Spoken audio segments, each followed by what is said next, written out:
kick us off about like who you are, your background up until this point of becoming a recruitment coach, just so people can sort of, like I said, have some context around, you. Cool. All right. So I actually got into recruitment quite late. I was 2018, so I was like 30 when I started recruitment, just turning 30. So yeah, quite late. And I just, again, like everybody, it's something I just fell into.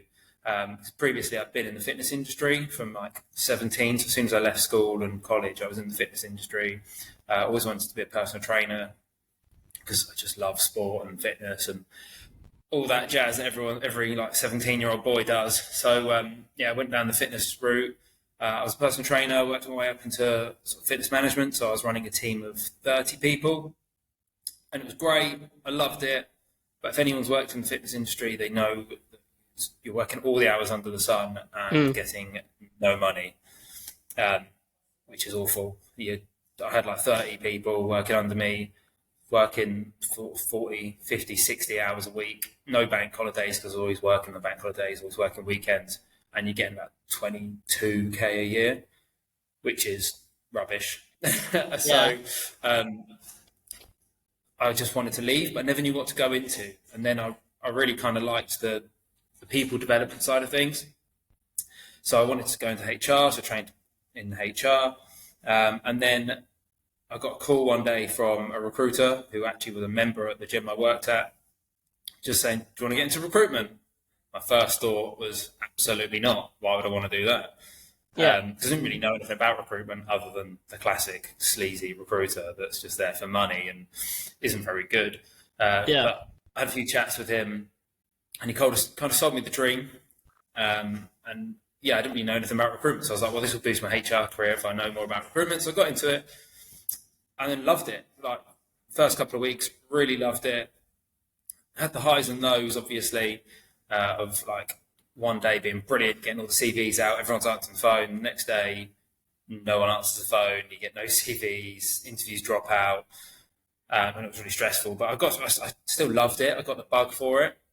So I recruited for a couple of years, then COVID hit, and we were only a small sort of business. There was like 6 of us in total, including the owners. So we were doing blue collar engineers, like field engineers, which was a massive hit through COVID because everything was shut. So there was no need for, like, I was dealing with door engineers and fire alarm engineers and catering engineers, all of that shut. So there's no need for engineers in those sectors. So we went on furlough, which was great, but then obviously people had to start paying their employees again. So we folded. So I went into the sales world for a little bit, doing some field sales in the wonderful world of lawn treatment, which was interesting. Didn't know that was a sector, but then did that for a little bit. And then as the market settled again, I went for a recruitment coach, like an L&D role at quite a big company, actually, doing the grad scheme. So I'd be taking in sort of 12 grads at a time who'd never done recruitment, teaching the absolute basics, doing some cool coaching with them, a little bit of desk coaching, but mostly it was classroom based. Just getting these people who've never done recruitment at all to understand every single thing about recruitment in like a week, then let them loose on their desk, then come do cool coaching with them, which I really found beneficial. Yeah. Did that for about a year, and then I've come here to Astute, which is still in the engineering world, but it's all sort of power generation. And now I'm dealing with not just like new starters, but some really experienced recruiters as well. So quite varied. So I'm helping, because we've got 2 coaches here, which is great. So we're about 70 people, and we've got 2 coaches for those 70 people. So there's a lot of investment in L&D here. So I'm dealing with the sort of the 360, you call it. We call them recruitment partners. So helping them with their new BD outreach, how to build their accounts up, all that side of things. But they also do find candidates as well. So they've got a 360 role. So I'm doing basically everything with them, which is really cool. So I've got a really varied role doing this. So I've got a lot of experience in coaching different levels, different industries. It's been a massive learning journey for me, really, in the last couple of years doing the coaching side, because obviously I had my desk, I knew how to do my desk, my approach, and how that worked for me. But you've spoken about it a few times on your podcast. Like, there's no one size fits all. No. Like your approach, some people cringe and think, "Oh God, that's not how I do it. I do it this way." But that works for them. It works for their market. So I've had to really learn how to do recruitment in multiple different ways so that I can teach these people. So it's a really interesting role. Really love it. And yes, every day is a school day. It's a bit of a cliche, but it is for me, really. So yeah, there's a brief overview of my journey so far. Yeah, it's an interesting one, really. You're totally right. Like, it's recruitment and sales. Some people don't consider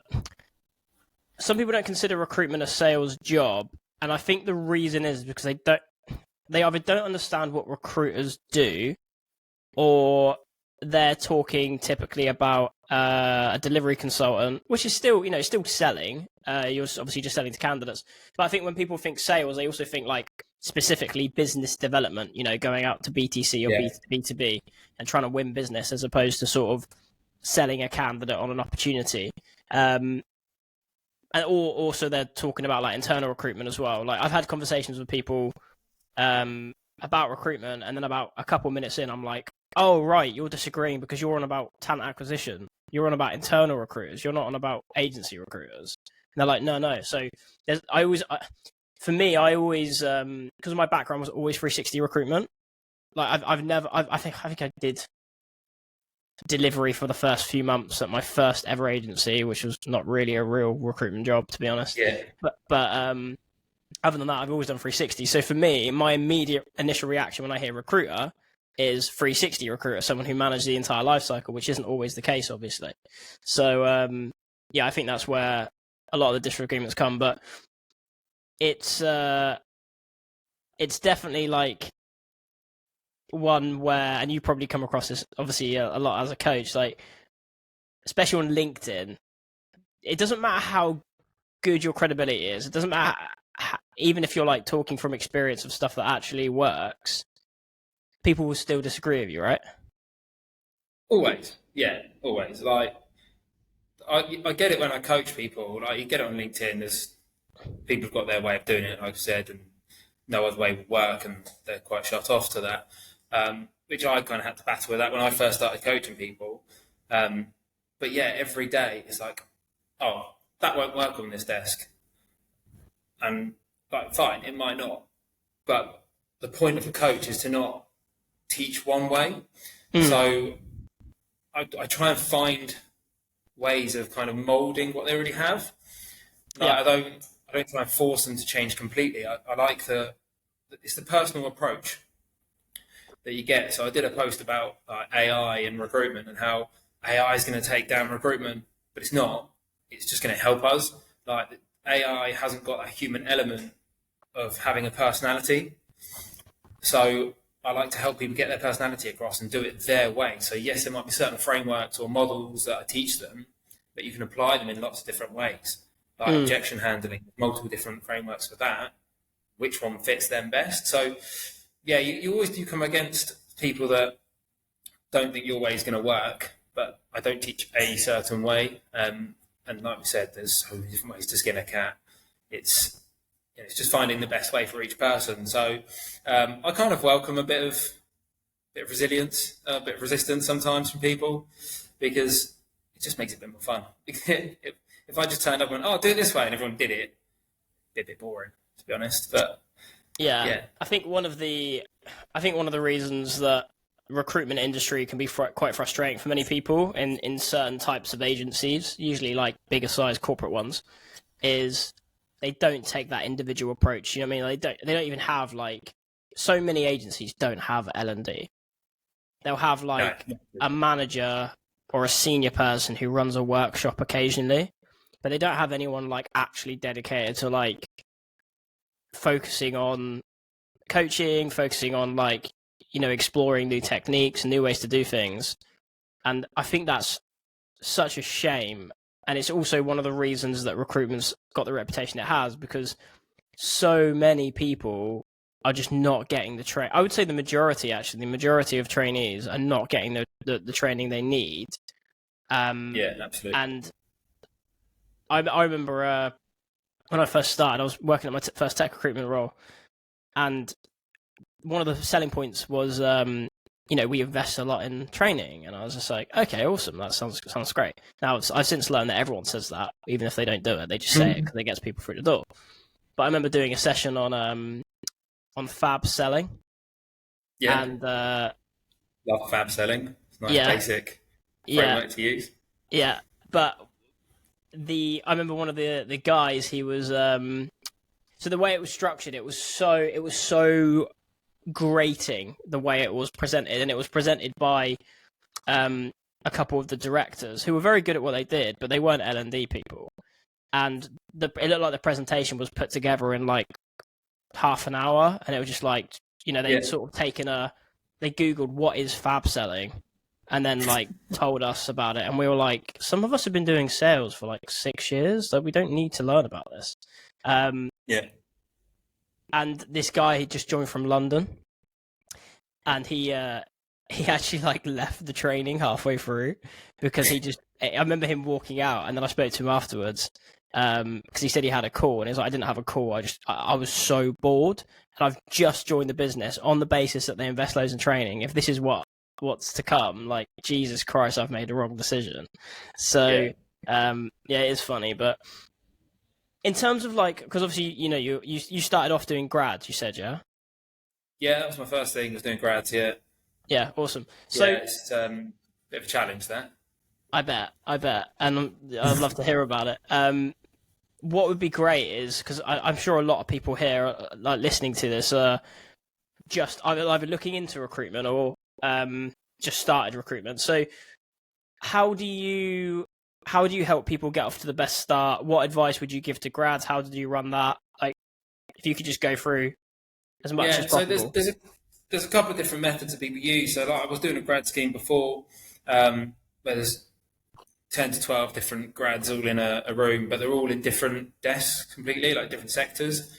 So yes, they're in engineering, but they're like, want to be manufacturing, want to be maritime, want to be automation, want to be interior design. So it was a few different things. So it's trying to tailor it all to the different ways of doing it, because different industries work different ways. So that was quite tough. So I got a lot out of just doing the desk coaching, which is what I'm doing now is basically just all desk coaching. So even if we've got like 4 starters, they all get individual training. So they'll sit down, they'll have their basic process training.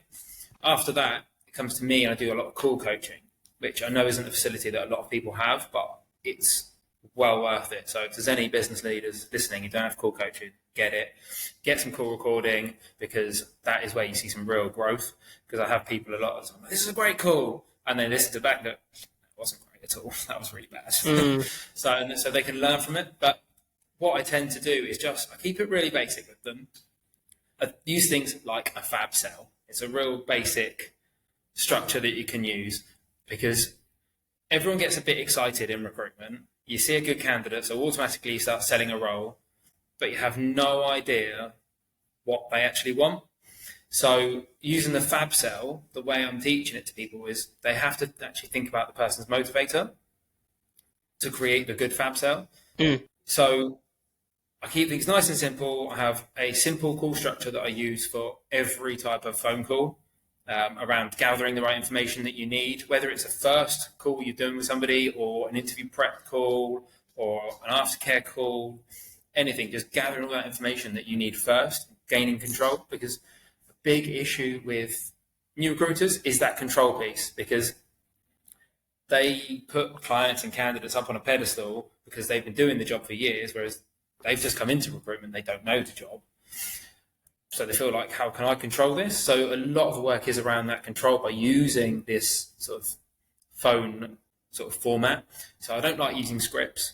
I don't know about you, but I tend to get rid of scripts as soon as possible.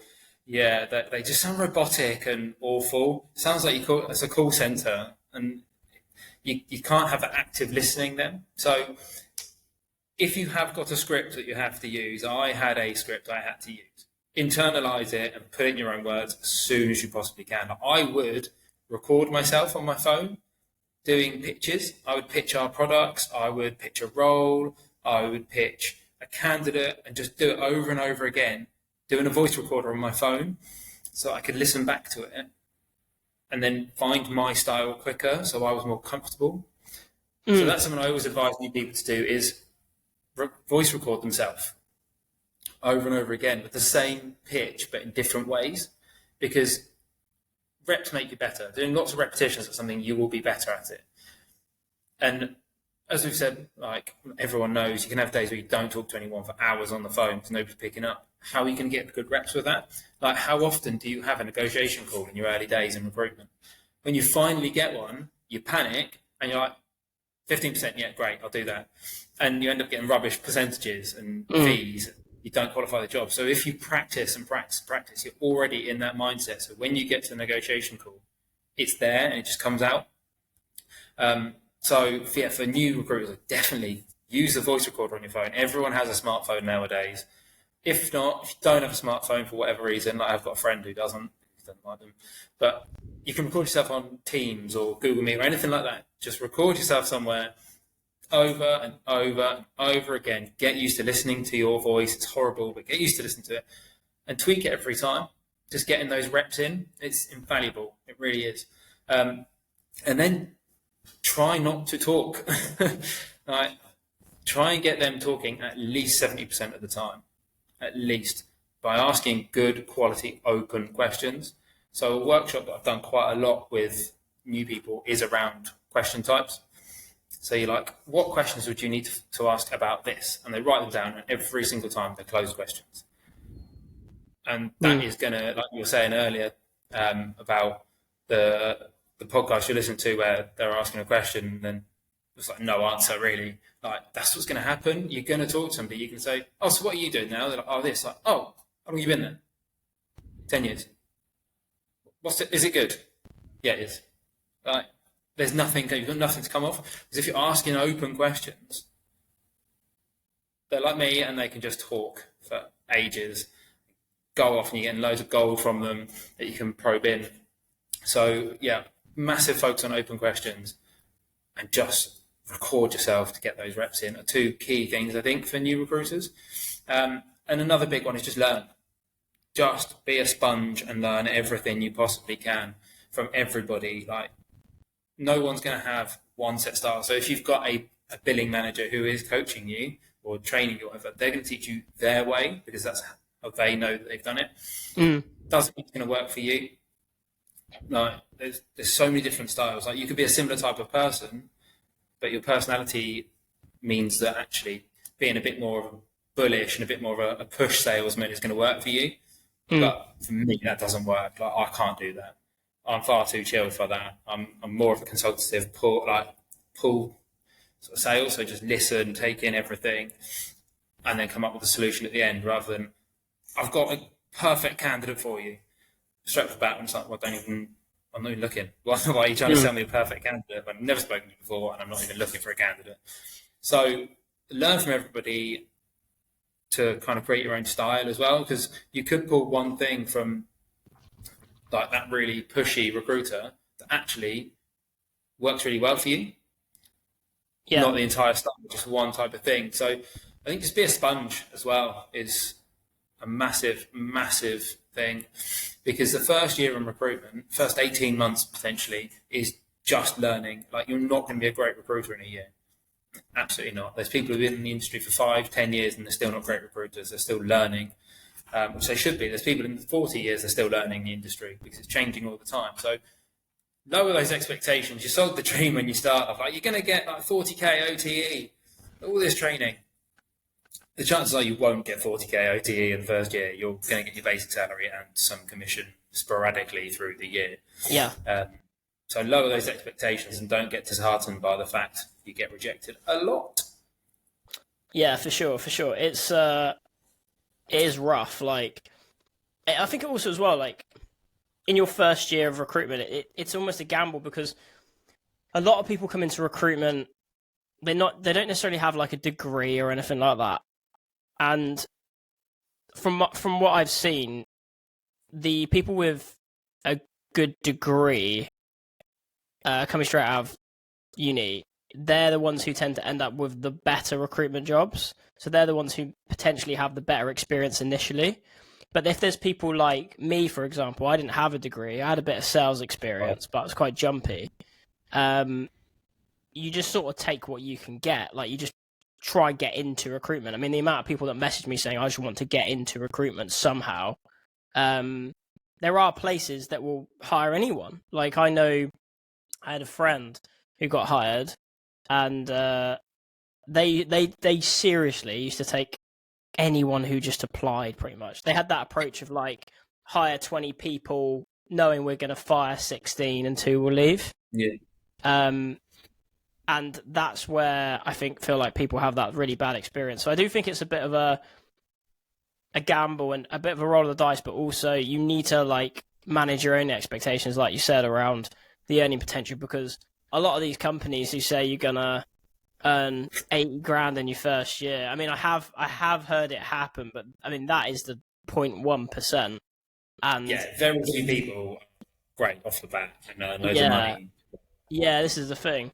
But it's usually like you've usually got, like, certain talents that help you get better quicker than many. Like, maybe you're confident, maybe you're good with people, whatever. But you've also probably walked into an extremely good market at the perfect time, and you've got an amazing manager and support system, working for a really cool company, selling a really cool product, etc. And they've set you up for success. Yeah. Whereas I feel like most people, like, the majority are, like, sort of set up to fail. And then it takes them, like, 2 or 3 job changes before they find their home, whether that's a big corporate company, which some people like. I personally didn't. Or it's like a little startup company where you've got flexible working and it's a bit more chill. But yeah, I feel like managing expectations is your own expectations is so important. Yeah, like, with regards so to many people. Go on. Oh, so many people say, like, I want to get into recruitment because the harder you work, the more money you get. Not necessarily true, because I know plenty of people that have worked extra hours in the morning and the evening. They work at weekends, they work at night, and they don't get anything extra for it because what they're doing isn't great. So they're just putting in all the hours, and they're not being told how they could do it. They're not being coached through, actually, if you just tweak it this way, if you open your call this way, if you send an email that way, if you speak to this person instead of that person, you could work less hours and get more out of it.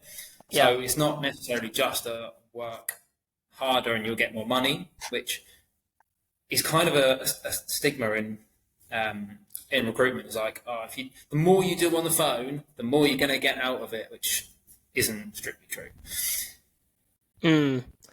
Yeah, I've got someone that just comes to mind, actually. One of my friends who ended up dropping out of recruitment. He worked long hours, but what he was doing was not effective. Like you said, you can work long hours, you can work hard doing the wrong things, but if you're just sending more and more shit emails and doing more and more crap, specking more and more, you're just gonna get more rejection. Candidates. And that's where investing in L&D is great. So, like, here we've got 2 people for, I think, 50 recruiters, something like that now. So that's 25 people we can cover each. We're doing 8 to 10 recruiters every week. So a large portion of our, this is all one-to-one stuff, a large portion of our recruiters are getting that coaching no matter what level they're in, which is really interesting because I'm not just dealing with the new people, who are trying to learn everything. Even the people that are billing like 100, 200, 300K a year, we're able to help them, make them even more, be more successful. And whether it's a specific recruitment thing or like a mindset or anything, whatever it is related to anything remotely recruitment, we touch on. So because recruitment is so much more than just what you do on the phone. It's a large amount of his mindset, just because it's tough. It really is tough. I've never known an industry as tough. I was going to ask you that. So, like, how do you, with a more senior person, say someone who's got like 4 or 5 years experience, is already billing consistently, 150 to 250K a year. What what do you usually work on with them? Is it the technical side of things, or like do you revisit the basics? Because I know no matter what you do, like sometimes you can get, when you're experienced, you start focusing on the more advanced stuff and you actually forget about the basics and you just sort of assume you're Yeah. doing them when actually you're not. So like, what do you generally see, and how do you generally help more experienced consultants? So before I coach them, I just sit and have a quick chat with them. Like, I'll already know from their line managers kind of areas that they could work on, the line manager wants them to work on. But I'll sit with the recruiter and just be like, look, this is what's going to happen early days. We are going to go over the absolute basics, but we're just going to do that because obviously you're doing a lot of stuff. You're incredibly busy. So things are going to slip through the net. Bad habits are going to happen. So we're just going to sense check all of that. But then once we've done that, like, where do you feel that you need work on? Generally, they're quite self-aware. Well, especially here, from what I've noticed, everyone seems to be quite self-aware, and it aligns pretty well with what the line manager said. But then they get a bit of ownership over it. So it's just a range of everything, really. We've got some people who are doing really well, but their business development could be slightly better. So they've got one or two really good clients, but nothing more than that. So as long as those clients are still hiring and there's no freezes, they're doing really well, but they haven't got any of the other stuff come in. They've never really won any business of their own. They've either won over lapsed clients or inherited clients. But some people are just so then focused on the business development side that actually they can't source candidates very well because they're out of the habit. So it's just refreshing that in their mind.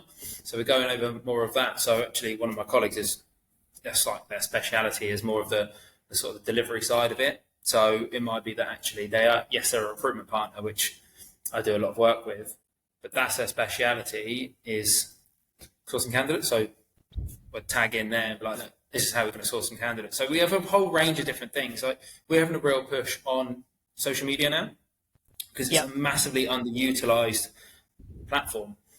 Everyone already has it. You can get it for free. And the amount of inbound stuff you can get from there, you can get candidates and clients coming in. Like, we've had a couple of people that we've worked with recently who here have started using LinkedIn, but being strategic with it and smart with it.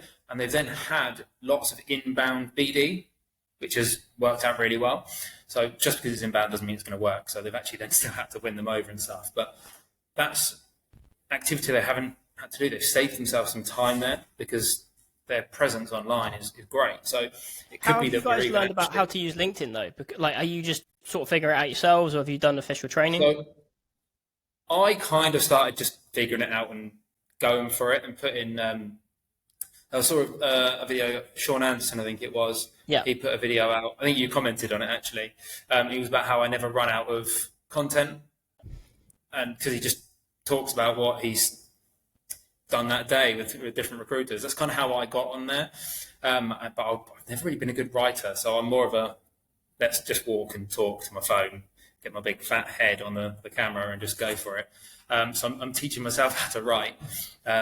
If you're not very good at writing, by the way, Grammarly is fantastic. Get Grammarly. It's completely changed the way I write. It's actually making sense of the gibberish that I type out. But we've also got a marketing department who are incredible, absolutely incredible. So they can create branding packs for our recruiters and like, this is the sort of stuff that you need to post about. I don't tell them what to post or how to post it, just more, this is more of a strategic way of what you should be doing. So we can actually sit down with them like, right, what's your market? Who are you aiming at? What level are you aiming at? What sort of stuff do they want to talk about? So we can go in that way. So I get all my graphics and everything done for me, which is great. So if you've seen any of my content and there's a fancy picture, I didn't do that. That's my marketing team or my carousels or anything like that. Because I tried to do a carousel on Canva and it took me about 5 hours and it was awful. They did it in about 10 minutes and it was incredible. So we have a marketing team which we can lean on as well quite heavily. So we're starting to get around everyone and do social media work with them as well. So that's more of the sort of extracurricular side of recruitment that we're able to touch on as well. I find that quite interesting because people don't want to post on LinkedIn for a couple of different reasons, which you've probably come across. And people see it on LinkedIn all the time, but like, I don't know what to write about. I didn't tend to know what to write about until I was writing it. Like I just have a conversation with somebody like, oh, actually, that was really good. Let's put that information out there because they needed to know it. So somebody else is going to need to know it. So it's just what I've spoken about. So if there was one recruiter I was talking to recently about the sector they're in. It's quite a new sector. And it's most of the companies are really, really small and just on a farm, and they're just starting from there. So she's got a couple of clients that are just telling her everything about the process they're going through. Yeah, so it's an anaerobic digestion. So it's so it's an energy. So we deal with a lot of energy stuff. So whether it's power, renewables, nuclear.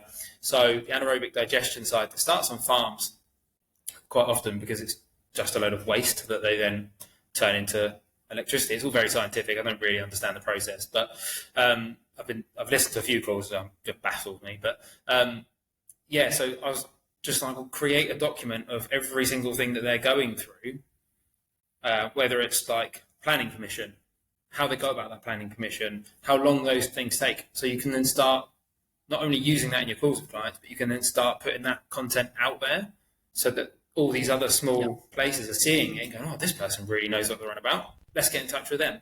So it's just doing simple things like that. Where if you don't know what to write about, just write about or talk about what you've spoken to people on the phone about every day. And also that kind of, we touched on it earlier, like people not agreeing with what you said. It's an opinion. Recruitment is mostly just opinions. Yes, there's some do's and don'ts, but mostly it's just, this has worked for me. Like frame it in the sense of, this is how I've done it. This is how I've built my desk to 200K. This is how I've won over clients. People are going to say, well, that doesn't work. Well, it clearly does because I've done it. But that's what's worked for me, and not necessarily saying it's the way to do it, but that's what's worked for me. And open discussions. Like, firstly, it's great for your impressions if you're opening discussions with people. More people are going to see it. That's only a good thing. But also, you're putting across your point and more knowledge about why that works. But then you're also being a sponge and learning why somebody else has done a different way. And there's might be something you can take away from that. So, like I've had it before where I put something out there, somebody didn't agree with it. We started a conversation. I was like, do you know what? I really see your point. That's a really good point. I don't disagree with what I've said, but actually, what you said is actually a really good point. Because you can't know everything about recruitment. Like Greg Savage even says this, and he's started recruitment pretty much. Like he still doesn't know everything. He's still learning. So if he doesn't know, how's everybody else going to know? So I think LinkedIn is something that people just kind of need to do. Like I didn't do it very much at all. I very rarely did it. I just started doing once a week. Then I went to 3 times a week. Now I'm 5 to 7 times a week. It's just habitual now, and I don't care if people like it or not. Like it's my opinion. You don't have to agree with it. Just like and comment, just to boost my impressions a little bit. That's what happened with me. Like, because I actually did Hoxo's training. I didn't do it with Sean. I did it with a guy called Joel Algie, who's gone on to become his own beast. But massive. Yeah, they really helped me. Like, if anything, just sort of give me direction. Because for me, it was, I really wanted to post on LinkedIn, but I was so scared of my employer having a go at me for posting the wrong thing, getting fired. I think that's one of the main reasons, really, getting fired and then losing clients as well. Like, because I think in your head, I think it's an ego thing. A lot of it's an ego thing where it's like you think you're the main character and you think everyone's reading your stuff, and people build I've done some personal branding training with a few people when I started to get some success on LinkedIn a couple of years ago. And one of the, like you said, one of the first objections you get is I don't know what to post and I know like what I'm allowed to post. So I'll just not post. Just be safe. And what I don't want is to post something, my clients or my candidates or something disagree with me, and then suddenly, I'm in big trouble. The reality is that never really happens unless you post something like that's actually quite offensive or racist or whatever. So I always tell people what they definitely shouldn't post. Like, if they're going to post that sort of stuff, I'd like to think they weren't really in the industry anyway. But it's just common sense, really, isn't it? But some people don't have common sense. So, like, whenever I speak to people about it, they're like, I don't know what to do, and I'm just like, well, just as long as you're not. I always tell people to start off commenting, because I think commenting is less. And this is what I learned with Hoxo, by the way. So they I think they started off with like first 2 weeks you just do one post a week, and then you do like 5 comments a day, 10 connections a day to build your audience. And when you comment, don't be vanilla. Like, don't sit on the fence. Don't be like, "Hey, great post," because you're not actually contributing to the conversation, and you just look like you've got nothing to say. So you're better off probably not posting anyway. But at least give your opinion, as long as it's not racist, as long as it's not hateful. Criticize ideas and not people is another line I really like. Yeah. And but commenting like tends to get people. It builds the habit, which is one of the main things, because you pretty much just need to treat LinkedIn like Twitter or Facebook or whatever else you use, in my opinion. And you just sort of jump on it for 5-10 minutes a day, chuck a couple comments out, leave it, like you would on any other social media. But for some reason, well, for obvious reasons, people get a bit nervous about LinkedIn. And then over time, as you said, once you start doing one post a week, you put a video out there, shit yourself, and you're like, "Oh my god, everyone's gonna call me an idiot and say my ideas are rubbish." No one does. You might get 2 likes and maybe a comment saying, "Hey, Martin, good post." And then it's like, it's like, sorry, go on. We've started doing videos quite a lot, and the recruiters really hate it. They don't want to be in front of the camera, but clients and candidates love it. Yeah. We rip each other for it, but and we've got hours and hours of outtakes, which I can't wait to see all of them. But which is always good for a laugh. So if anything, it might not be a great video, you might not use it, but the outtakes you'll get will make the office happy. That's always a win. Yeah, I remember we were, because I think if you're going to do it, you need to properly do it. You need to commit to doing it, because your first your first few posts, your first few comments, your first few videos especially are always going to be cringe. Like, no one just jumps on the camera and like Gary V. Your first video? Yeah, my first video I did on there was an absolute shocker. I don't know why, but it looks like I'm in a sauna or something. It's really like misty and granular. And because I just decided to do it on a whim, because I was in one of these training things with the grads, and they kept talking about being ghosted by candidates. And I was sitting there, because I'm a bit of a loser, really, and I'll sit at home when I'm not working and think about recruitment. And I was like, "Oh, do you know what? This is a great piece of advice for them." So I just recorded it and put it out on LinkedIn just so that they could see it. And then a few people were like, "Oh, that was quite good advice, actually." And I was like, "Cool." Even though the video, you're looking at it now, I'm like, "Why did I put that on there?" It's so you can scroll back through my videos, and it's the first one I did. I look like a deer in headlights. It's not very good lighting, because I'm not very good at that sort of stuff. And yeah, it's really bad, like cinematography of my video. But yeah, just do it. Just get on and do it. Like, you don't need a big production. Just commit to doing it. I think just creating content generally, you're always going to look back on your stuff that you did a year ago, 2 years ago, 5 years ago, and think it's bad. I mean, sometimes objectively it is quite crap, but context as well. Like, how many is it your first post? You've got to be kind to yourself. Like, one of the most interesting things I think about is, I don't know if you ever watched South Park. Yeah, like years ago, yeah. So I'm a massive South Park fan, and I love adult animation. Like, that's BoJack Horseman, obviously. If you don't know about BoJack Horseman, check it out on Netflix. It's one of the best shows ever made. BoJack Horseman, but I've seen adverts. Mate, it's amazing. Like, if you like animation, it's basically. Do you ever watch what's it called, Arrested Development? No, I've never seen that. I'm not a massive TV watcher, to be honest. But right. I know of these things. I just don't actually get around to watching them. Well, little plug for BoJack, because I absolutely love it.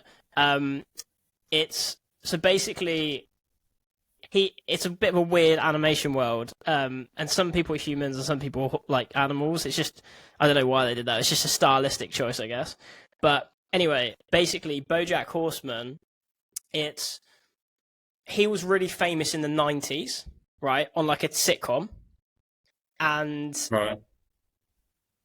it's set like 15 years after, like 2013, 2014. It's sort of like, imagine if the only thing Will Smith did was Fresh Prince of Bel-Air. Imagine if that's all he was known for, and then he's sort of done nothing since. And then in like 2013, 2014, he released a book to try and get famous again. But he's actually just been an alcoholic and a drug abuser for the last 15 years. Imagine if that's all it was. That's the only thing he ever did. That's basically what the premise of the show is. And he's like, he basically made loads of money from this show, has done nothing since, and then tries to have a comeback in like his late 40s, early 50s. But it's like it's really dark. It explores like drug addiction, depression, anxiety. But it's also got like, you seen Breaking Bad? I've seen a couple episodes, but Mate, yeah, you're missing out. Missing out on live. TV Live. That was one of those things where everyone's like, "Oh no, you got to watch it. It's amazing." I watched it. I'm like, "Oh, it's not very good." They're like, "Oh yeah, but season 2, that's when it picks up." I'm like, "Yeah, but when I get to season 2, I'm like, oh, season 3, that's when it will really pick up."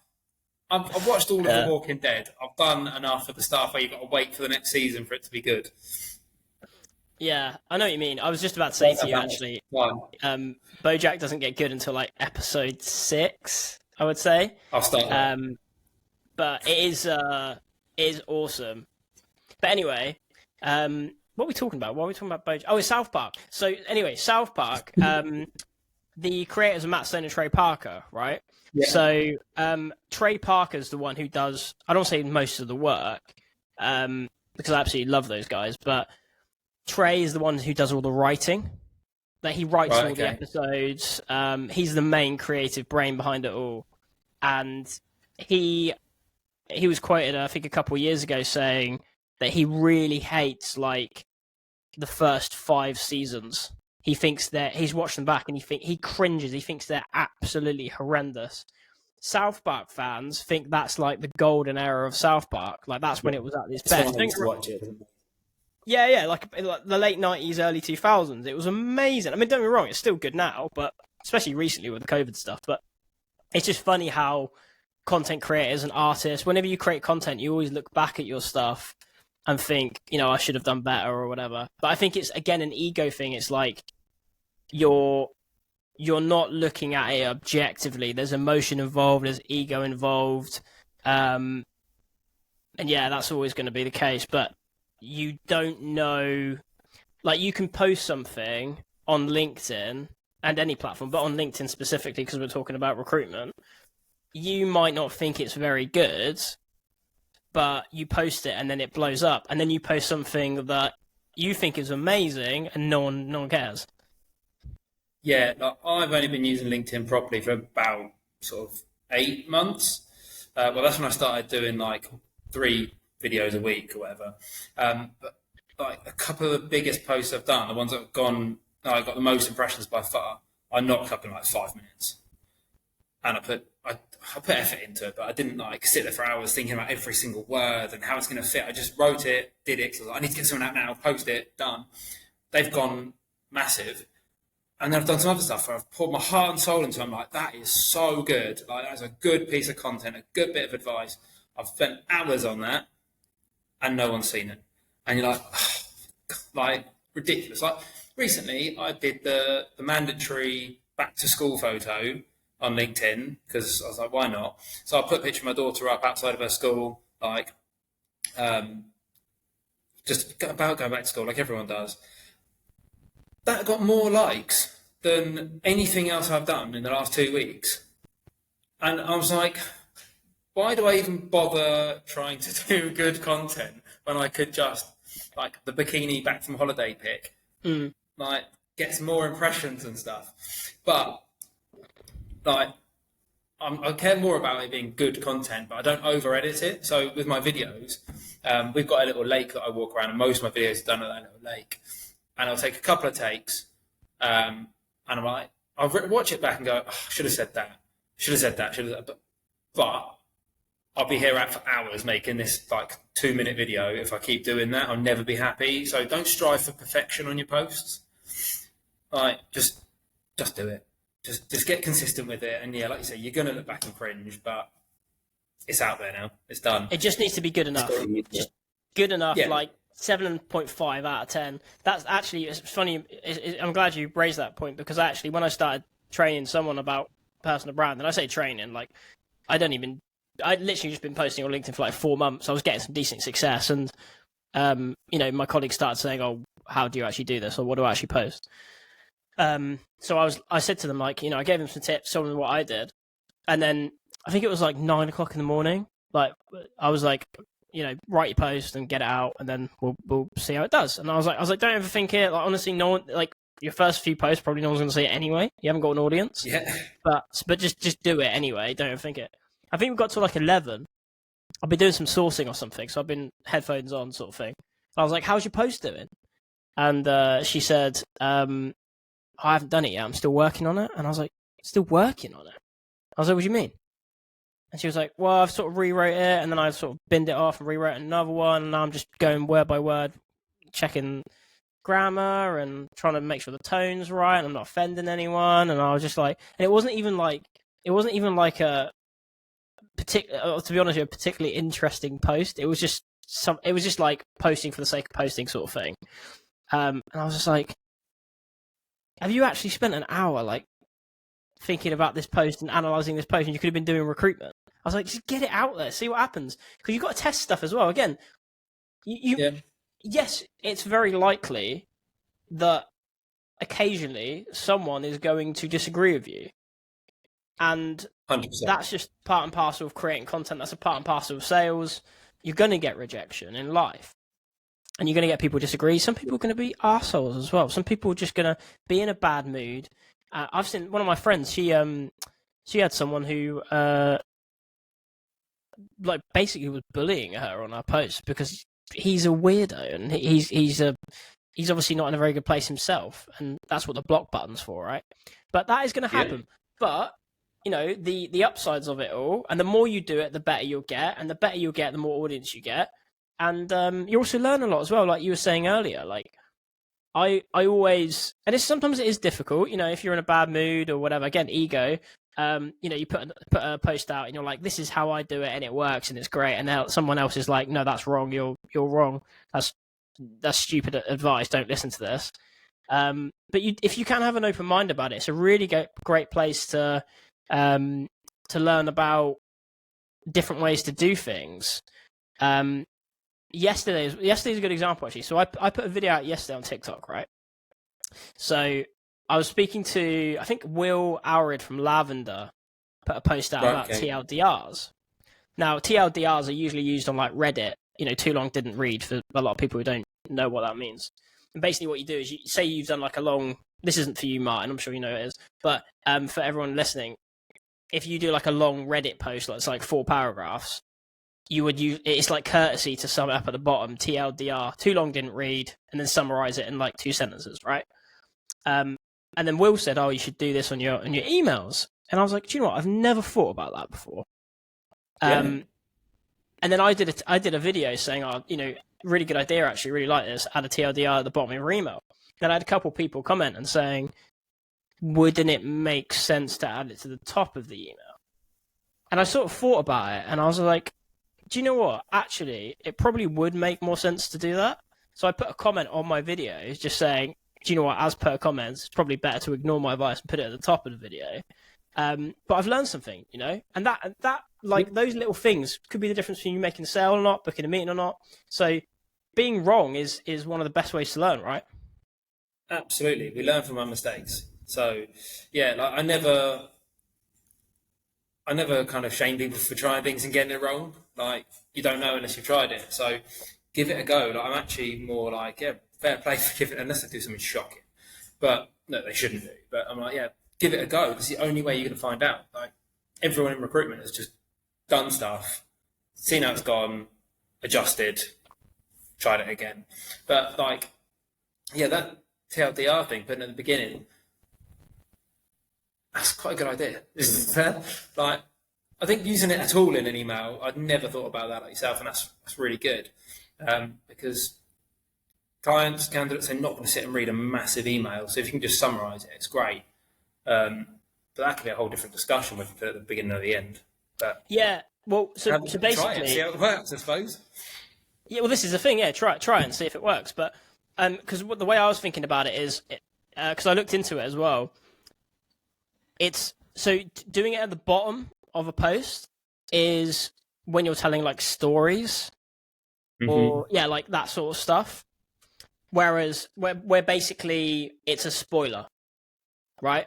So like for example, a movie, if you had a TLDR in a book, right, at the start, and you'd read it automatically, not knowing that it's summarizing the book, and then you'd be like, right, the whole book's ruined now. I wanted to read the 500 pages. Yeah. So if you're telling like a story or whatever, like I wouldn't do a TLDR on content, because it's usually story based, and you're usually talking about past history and that sort of stuff, right? And it ruins the content. However, if it's a sales email and you're sort of summarizing next steps or whatever, maybe you wouldn't do it in the, I don't know, maybe you wouldn't do it in the initial outreach, but for like emails to your clients and stuff, like, long emails summarizing candidate feedback or something like that, you could be like, TLDR, Steve really likes it, likes the job, wants to accept, and then the more detailed feedback or something. Yeah, I think it's quite good. Like there were some situations that would work really well, actually. Like you said, the feedback. Like here's a quick snippet you can just read quickly, and then here's the full shebang, like everything they've said, so you can really analyse it and work out what you want to do. I think that's a good way of going about it. I've never thought of doing emails like that. See how that goes. I'll do some work with some people and see report back, see if we get any response from it. Yeah, no, I'm curious myself, but these are just the little things that you learn. Like if you've got an open mind, I've spent hours and hours learning about how to send good emails the last year or so, because it was something that I didn't realize was a weakness, and it turns out it is. And I'm still learning little things by being wrong. By the way, I put myself out there, gave some advice, and then someone corrected me and was like, actually try this. And I was like, yeah, you know what? It's a really good learning lesson.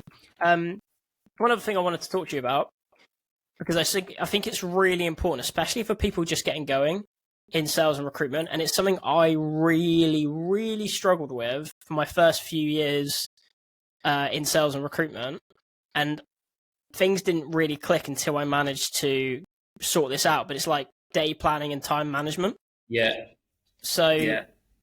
I think one of the main issues, and again, this is probably like, because many agencies don't have an L&D or a coach person who's actually thinking about this kind of stuff, and they just purely focus on recruitment basics, sales basics, how to qualify a job, how to win business, how to book a meeting, how to source candidates, blah, blah, blah, blah, the technical side of recruitment.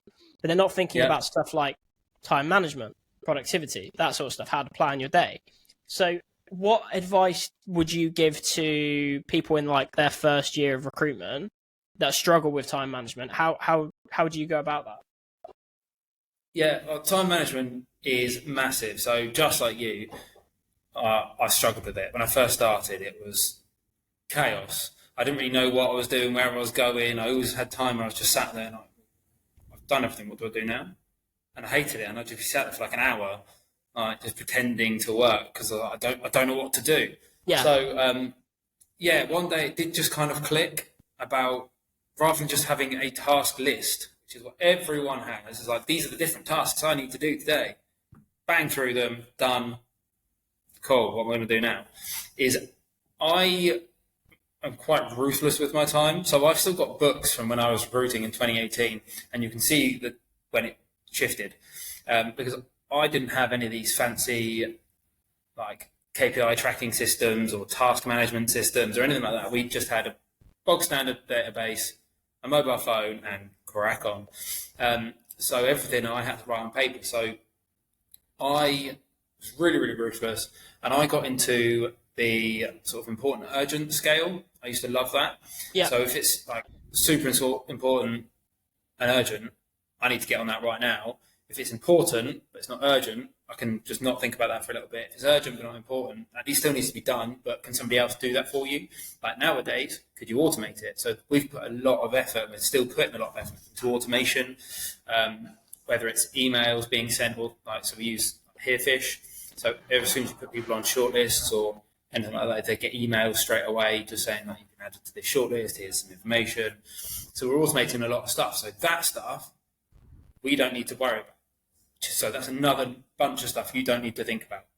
And then you've got the unimportant and not urgent. You shouldn't even be looking at that. That's like scrolling through a LinkedIn feed. The amount of time I used to spend doing that, and I know every recruiter has had days where they've spent a lot of time on LinkedIn without really doing anything. It happens, but that's in there, so we can be like, right, this is the activity I'm doing. I shouldn't be doing that. Let's actually go back to this. So I would use that personally. I thought that really worked, but again, that's just still a task list. So I would block out time. So everyone's done power hours before. That's basically how I did my day. So I'd have an email power hour. I'd have like a candidates power hour, a BD power hour, like a CV power hour, creating job ads power hour. That's getting my tongue tied there.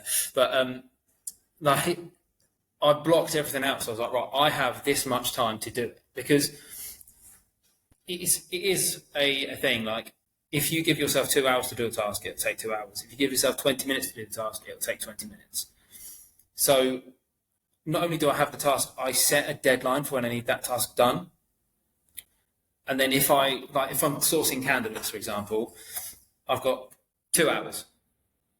If I get to the end of 2 hours, which was quite a long time for sourcing candidates for me, but for example, if I get to the end of 2 hours and I'm still trying to find people, there's no point me doing an extra 20 minutes. I'm calling it quits. I'm now moving on to the next thing. If at the end of the 2 hours you just tweaked your Boolean or whatever you're doing, and you're going, oh, I've just found a load of candidates here, this is amazing. Extend that time, absolutely, but you know somewhere else you're going to have to reduce those tasks.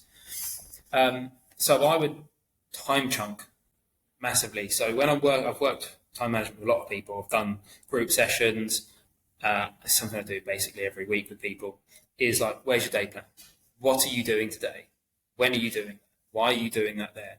Align it with KPIs. So a lot of people will either, especially with the 360 typical recruitment model you have, people have to do candidates and clients. They'll prefer doing one over the other. Generally, people prefer doing the candidate side because it's a bit nicer, less rejection. So they'll look at their KPIs and go, okay, cool, my jobs are down and my business development's down. I need one CV for the month, and I've got 10 days left of the month, and interviews are fine. So I'll do an hour and a half in the morning just of my BD, get that done. And then the whole afternoon, I'm going to work on some jobs and get more candidates out. That is setting yourself up for failure because those jobs will disappear and you've got none coming in. So it's changing that mindset of actually look at your KPIs. What is the biggest issue? There's your day plan. You've got a chunk of an hour and a half and a chunk of 3 hours. Your biggest issue on your KPIs needs to be the bigger part to boost that up. So that's how I ran my desk. A lot of time chunking and blocking out time, important, urgent matrix, and aligning it with my KPIs. But all the theory of that is great until you come into your desk at 8:30 and by 8:45 you've got an email and everything's gone wrong. The whole plan goes out the window. So I like to block in reprioritization time. So when I've done like my 2 hour sourcing, what is the most important thing? So when I'm calling a shortlist, everything is shut down unless I need it open. So like my database will be open and maybe a job description if you're going to use one. But everything else, emails, LinkedIn, internal Teams chats, all of that is shut down because it's just distractions. We've all been on a call with a candidate. You've had a little pop-up come up saying you've got a message from someone. You're not listening to the candidate, you're reading the email straight away. So as soon as that phone goes down, you're on the email. You're now on that wormhole and you're not doing anything else. That email could have waited. So as soon as I come off of that 2 hours, everything opens up again. Has anything come into my emails that I need to deal with right now? If it has, where can I fit it in? How can I shift my day around? So I would do that a couple of times a day because recruitment, you can't just day plan and like Monday night, come in Tuesday, crack on with your day plan and expect everything to work out fine. It doesn't work that way. So every evening, the last task you should do before you log off, go home and don't think about recruitment anymore, is your day plan for the next day. First thing you do when you come in, reprioritize that. Has anything come in overnight? Have you thought of something that actually you do need to do that you haven't put in there? Then crack on. Redo it if you need to, then crack on. So that for me was the turning point from just being a recruiter that's trying to keep my head above the water and trying to keep hold of all the processes and missing out on candidates and clients and things dropping out all over the show and just being like, how the hell do you do this thing?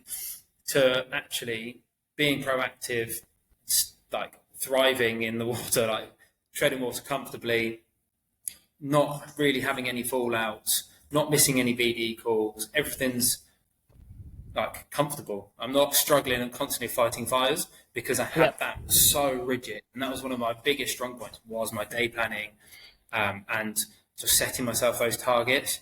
Because going back to the new recruiter sort of stuff, you've got to trust the process. Like KPIs are there for a reason. Whether you love them or hate them, they are there for a reason. My KPIs never, ever reached, like all of them reached what my company wanted me to when I was recruiting. But for me, I worked on the ratios rather than just the numbers. It's the story behind the KPI. Like phone time was great, but my CV sends were low. But from my CV sends, every 2 CVs effectively was an interview. And every 2 interviews was a placement. So I knew the 4 CVs out, that's a placement. But stats-wise, I'm supposed to be getting 3 CVs a day to get 1 interview. So I was never sending the quantity, but I was sending the quality, which doesn't work for everyone. I know that. Again, recruitment's not the same for everyone. And just because you send the right amount out, there'll still be people saying, well, just send more and you'll get more results. Yeah. But yeah, putting those KPIs into your day plan, like how am I going to do that? I need to hit 15 CV sends this week. I only did 2 on Monday. Let's not just be happy with 3 then on Tuesday. Let's try and get 4. So, trust the process, get those numbers out, use them as small targets rather than just, oh my God, I need to do 25 BD this week. How am I going to do that? Break it down and just be like, you know what, that's, if I do 1 every other hour on a day, 1 BD call every 2 hours, every hour and a half, easy. I can do that rather than thinking 25 straight off the bat. Yeah. Yeah, it's just like breaking things down into like manageable chunks, isn't it? And not looking at it as like a monthly thing. Yeah. Like, I'm quite a strategic, logical. I like a process. I like a stat. Like, I love cricket and I love American football. They're very stats heavy. I love that stuff. So what I try to get recruiters to do as early as possible is look at things from a statistics point of view. Like, what is your average fee? Granted, if you're brand new, you've never made a fee, you can't do that, but you could use your team's average fee. Like, what are you likely to have as an average fee? Your target's 5K for the month. Your average fee is 2.5K. Simple maths. That's 2 placements in a month to hit target. Brilliant. So we'll reverse engineer this. So how many interviews does it take to get that placement? Okay, so that's 5 interviews to get that placement. So you now know that's 10 interviews you need in your month to get those 2 placements. Then go back again to how many CVs do you need to get 1 interview? Okay, so it's 3 CVs to 1 interview. So that's 10 interviews you need. That's 30 CVs you need to get out the door to hit those 2 placements. So I'll try and get recruiters to think in this mindset constantly, because it is breaking it down. Rather than thinking, oh God, I've got this target. It's actually, well, this many placements, that's this many interviews, it's this many CVs, this many jobs I need to work. So this many BD calls is how I need to do, how many I typically need to do to get this many jobs in. You can then start planning your month, not just your day. You can plan your month, your week, everything around those KPIs. So as you get into it, you'll have your own KPIs and ratios that are, means tested, and you've got enough of a back catalogue effectively to know that those ratios are right.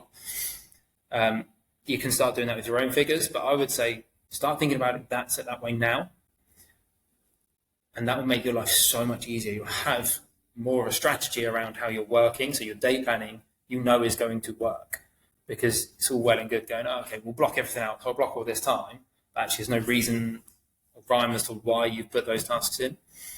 So don't fight against KPIs, embrace them, use them. And also for me, that is the first thing I look at with people is like billings KPIs, like ratios. They're the same thing as KPIs, but people like to split them up. That's the first thing I look at because I use them as a diagnostic tool. Okay, cool. So you've missed out. I've done it with quite a few people recently, but you've missed out on your target. Like you had this many placements, this many CVs, this many interviews. Why is there such a big difference between your CV to interviews? What's going on with these CVs? Like, is it? And then you can dive into that. Like, so we need to actually improve your CV to interview ratio because you've got the right amount of CVs out there, but you didn't get the placements. So we can start looking at whether are they the right candidate? Like, are your calls good enough to qualify the correct candidates and work out if they should be sent over or not? If they are, great. What's the process from CV send through to interview? Are you, like CV feedback and interview, are you keeping in touch with them every couple of days? Or are you just saying, oh, I'll let you know when there's some feedback, and 3 weeks later, you're like, I've got you an interview, and they've already got a job. Or they've completely forgotten who you are and what your job was. So is that process broken? Does that need some work there? Or is it a client management piece of like, you've sent all these CVs over, they're banging CVs, they're perfect for the job, you've kept them warm for every couple of days throughout the process, but the client's being slow or the client's not giving you feedback. Do we need to work on how you're going to work with your client there? So the KPIs are a really good diagnostic tool for where to start your coaching. So I would start looking at those. And if you're thinking, well, I'm doing as many CVs as everybody else, or getting as many interviews as everybody else, why am I not getting the placements? Look at your KPIs, see where the downfall is, and dive into that and think about every single thing that could be different. It could even be that actually you just need to get rid of that client. They're just not a good client, and you've sent 10 CVs to 2 jobs, and you've heard nothing back from any of them, or they've changed their brief every time. So it might be that actually I just need to get rid of that client, start focusing on getting more clients in. Yeah. No, mate, that's awesome. Awesome advice, very in-depth as well. I think that's actually a really good way to end the podcast. So, thanks so much for coming on, mate. It's been an absolute pleasure. I'm sure loads of people will take tons from this. Where can people find you to like follow you and stuff? So on LinkedIn, do you know, I think I've put a custom URL, so I think it's just my name, so Martin Hodgkinson. But also on Astute LinkedIn as well, I'll be on there. TikTok, I'm on there, and I'm on Instagram. I don't do that much on there because I'm not really a social media person. I'm more LinkedIn, so go there. And if you want to be coached by me, go there. But one thing before we go, I'm putting you down for donating to my run. Okay. You're not getting out of it. Because I'm killing myself for this thing. I hate running with a passion, but we're sponsoring Young Lives versus Cancer this year because we've seen the great work they've done. A former employee of ours actually had cancer, and we've seen the great work that they did for him and his family while he had cancer. His former employee, he's gone somewhere else, not because of any other reason. But we've got loads of different things going on. So we've done simple things like a little bake sale. We've done a 50k walk through Dorset somewhere. We've got 2 people out in France now doing Mount Bouet, massive mountain. Mount Bouet, where's that? Near Mont Blanc. Oh, okay. It's in the French mountains somewhere. French geography is not great, but yeah, it looks stunning. But they're climbing that. They've been training for 5 months for that.